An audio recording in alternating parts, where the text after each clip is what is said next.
नन्ही चिड़िया की कहानी। बहुत समय पहले की बात है। एक बहुत बड़ा घना जंगल हुआ करता था। एक बार की बात है, जंगल में बहुत ही बड़ी भीषण आग लग गई। सभी जानवर आग देखकर डर गए और जान बचाने हेतु इधर उधर भागने लगे। आग लगने के कारण जंगल में बहुत ही ज्यादा भगदड़ मची हुई थी। हर कोई अपनी जान बचाने के लिए इधर उधर भाग रहा था। इस जंगल में एक नन्ही सी चिड़िया भी रहती थी। चिड़िया ने देखा सभी जानवर बहुत भयभीत है। इस आग लगे हुए जंगल में मुझे जानवरों की मदद करनी चाहिए। यह सोचकर नन्ही सी चिड़िया एक नदी के पास चली गई। नदी में जाने के बाद चिड़िया अपनी छोटी सी चोंच से नदी से जल भरकर आग बुझाने का प्रयास करने लगी।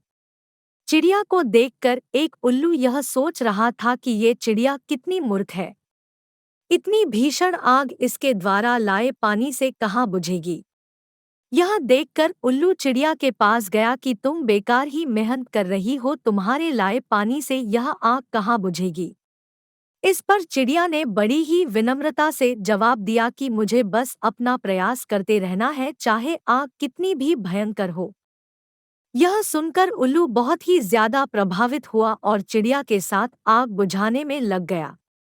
कहानी की सीख। कहानी हमें यह सिखाती है कि मुसीबत कितनी भी बड़ी हो, हमें अपना प्रयास करना नहीं छोड़ना चाहिए।